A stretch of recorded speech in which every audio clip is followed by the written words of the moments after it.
నేను రియల్ ఎస్టేట్లో డబ్బులు ఎలా వస్తాయనే దానికి నేనే మీకు ప్రత్యక్ష ఉదాహరణ. 99లో నేను జీరో, లైఫ్ ఎలా వెళ్ళాలో అంటే ఫ్యామిలీ బ్యాక్గ్రౌండ్ జీరో ఉండింది. నేను నేర్చుకున్నా. అది నేర్చుకోవాలంటే మనకు ప్రతిదీ నేర్చుకోవాలంటే మనకు ఒక కస్టమర్ రావాలి, దాన్ని ఎగ్జిక్యూట్ చేయాలి, అప్పుడు తెలుసుకోవాలి. కానీ సార్ వాళ్ళు మొత్తం ప్రతి విషయాన్ని వాళ్ళు ఒక స్కూల్ కింద జనరేట్ చేసి మీకు చెప్పారు. ప్లస్ ఏంటంటే మన హైదరాబాద్ అనేది మన ప్రపంచంలో నెంబర్ 1 పొజిషన్లో ఉంది రియల్ ఎస్టేట్కి. మనం ఇక్కడే వ్యాపారం చేయలేకపోతే ఎక్కడ చేయలేము. ఇంకోటి ఏంటంటే రూపాయి కూడా ఇన్వెస్ట్మెంట్ మనకు అవసరం లేదు.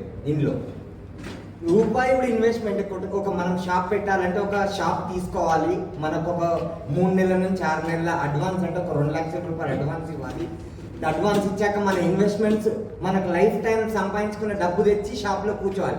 షాప్లో కూర్చోవాలంటే కూడా మార్నింగ్ 10 నుంచి 8 వరకు కూర్చోవాలి. కూర్చున్న మీరు ఒక్కరు కూర్చోలేరు, మరొక ఎంప్లాయీని హైర్ చేయాలి. ఇదన్నీ ఏమీ అవసరం లేకుండా మనకు ఒక సముద్రం ఉంది రియల్ ఎస్టేట్ అనేది.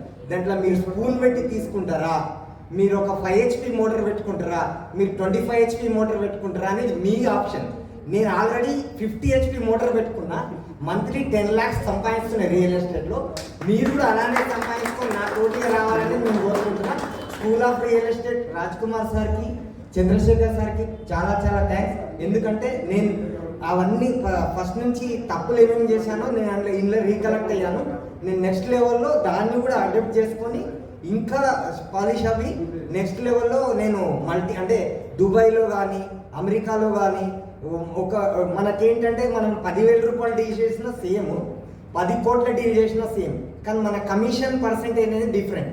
అయితే నేను పెద్ద డీల్ ఎలా చేయాలనేది నెక్స్ట్ ఏం పెట్టుకుంటున్నా. 10,000 కోట్లు 5,000 కోట్లు మనం ఆ డ్రీమ్ పెట్టుకుంటేనే మనం మీరు కూడా అలానే పెట్టుకొని డ్రీమ్ చేయండి. నేను ఒక 10 crores 25 crores అంటే నేను ½ an hourలో డీల్ చేస్తాను. మీరు కూడా నెక్స్ట్ లెవెల్లో నాకంటే కూడా మంచిగా కావాలి. మీరు ఎందుకంటే నాకంటే ఎక్కువ చదువుకున్నారు, మీరు నెక్స్ట్ లెవెల్లో బాగుండాలని నేను ఆలోచిస్తున్నాను. Thank you.